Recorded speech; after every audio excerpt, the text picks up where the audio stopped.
Nosotros ya estamos acá en el distrito alrededor de 20 años y laborando en la parte hospitalaria desde esa época.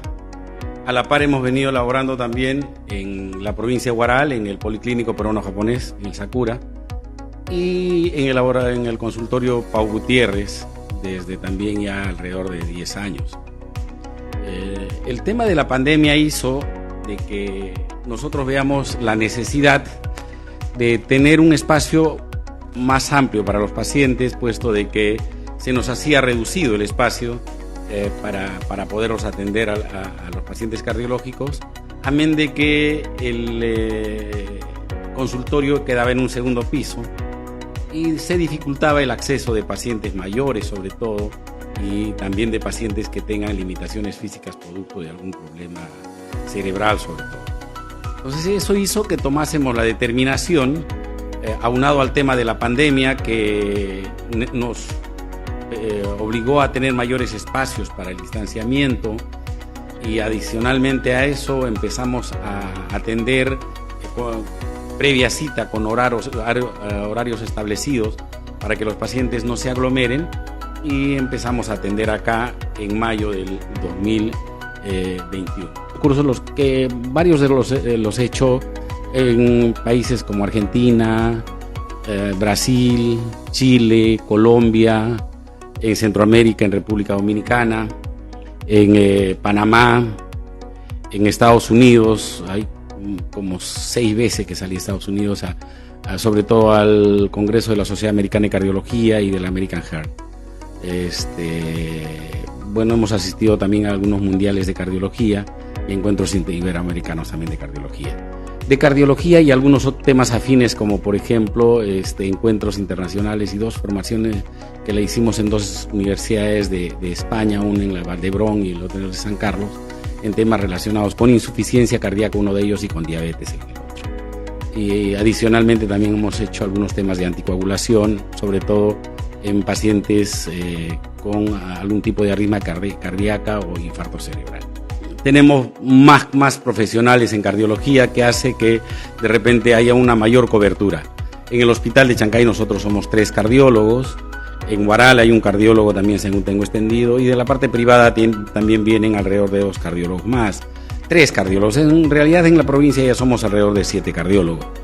Esto es muy bueno, puesto de que en los últimos años en el mundo entero, y el Perú no es la excepción, la principal causa de muerte, por encima de las infecciones, de los problemas de violencia, de los accidentes de tránsito, del cáncer y de todas las patologías, la principal causa de muerte son problemas derivados de problemas cardiovasculares. Es más, por ejemplo, en mujeres, que es algo que no se tomaba en cuenta, el cáncer de útero y el cáncer de mama sumados tienen menor incidencia en mortalidad que las enfermedades cardiovasculares. Es increíble, pero en los últimos años en los países de Estados Unidos, Europa, por ejemplo, se están desarrollando acciones de salud para disminuir la incidencia de este tipo de enfermedades en mujeres, porque es ya hoy por hoy la primera causa de muerte en mujeres.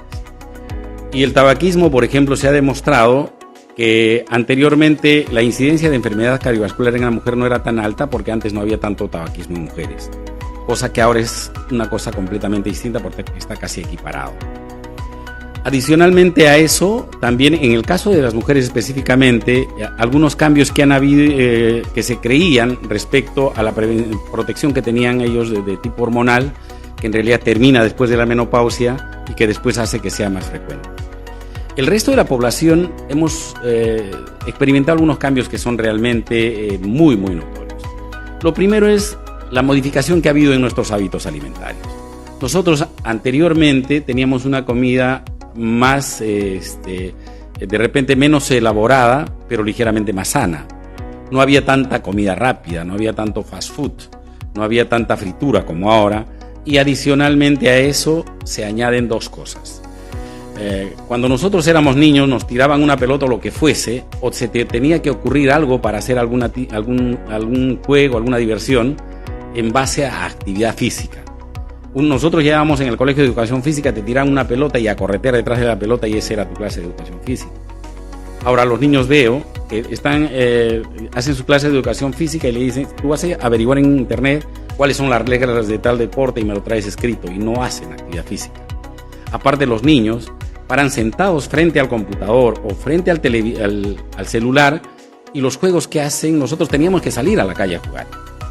En cambio ahora agarran, se conectan por la red y en la red juegan, cada uno en su casa, y es más, juegan con gente que ni siquiera conocen a veces. Ya un pollito a la brasa, le metemos más papa, más mayonesa, y se lo da. Cada vez que él te pide, el niño en la calle te dice, tengo sed, dame una gaseosa, tengo hambre, cómprame una golosina. Se vuelve natural ya. O sea, se vuelve parte de nuestra actividad cotidiana. Por eso que ellos sugieren que habría que reemplazarle esos hábitos en la primera infancia. Y de ahí en adelante hacer políticas serias en cuanto a los cambios en los hábitos. Pero no solamente es el tema de la dieta, sino también el tema de la actividad física. Lo que se sugiere es que sean 150 minutos de actividad física aeróbica, o sea, caminatas, por semana, lo que equivale a caminar más o menos 30 minutos 5 veces a la semana.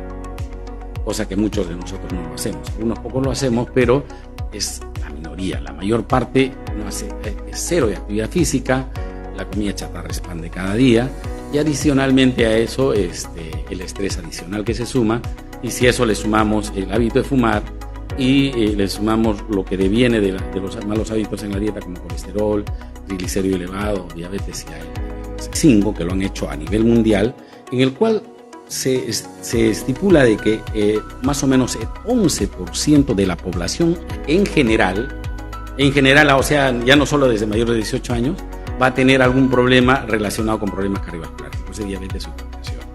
Y el total de personas que en el mundo que van a tener este tipo de enfermedades de no hacer nada, realmente va a llegar a ser prácticamente 1 de cada 10 de la población general.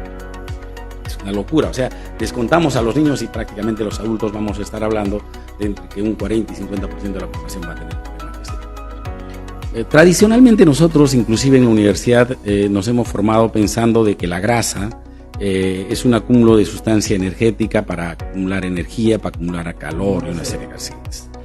Sin embargo, ya en los últimos 20 años más o menos, existe cada vez una corriente más fuerte para ver la parte funcional de la grasa.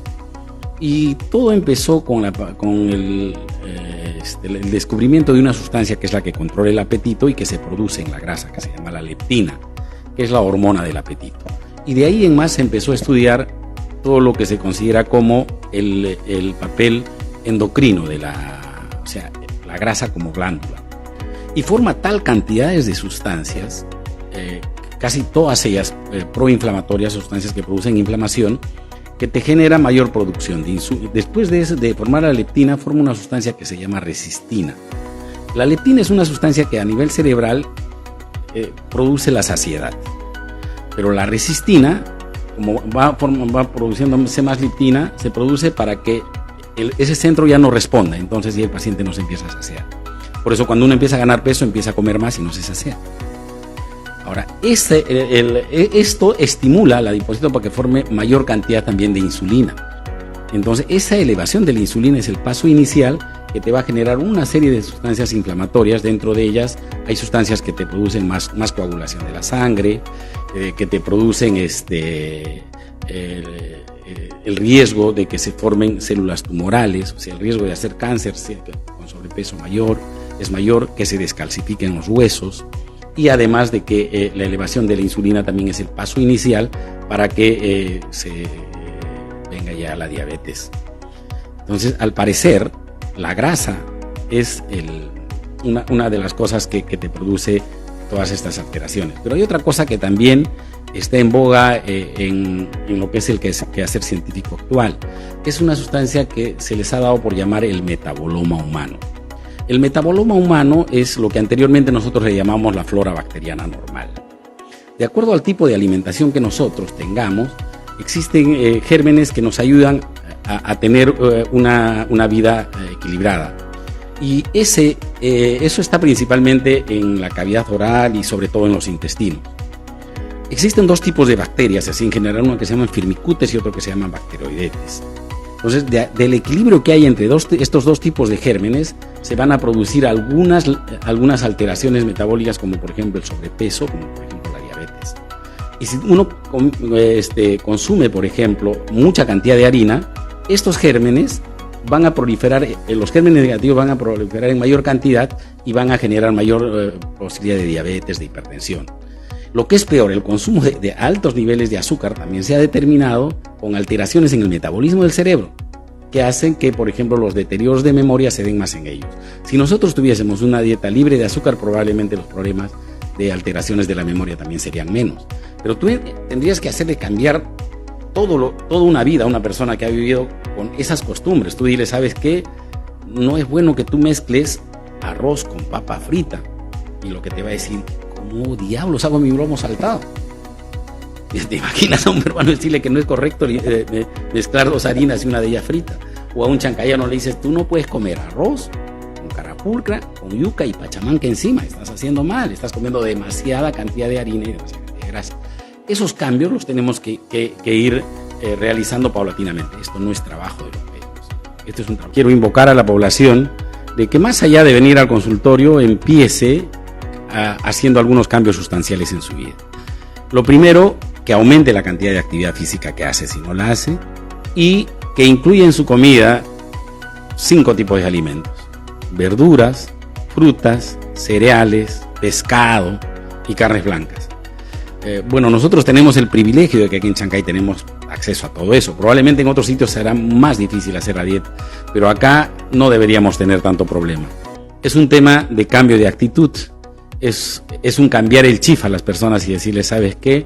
Lo que estás comiendo es agradable, pero no es lo mejor para tu salud, y empieza a cambiar eso. Y la otra cosa que sí es vital es tratar de mantenerse en el peso adecuado, y si fuman, dejen de hacerlo.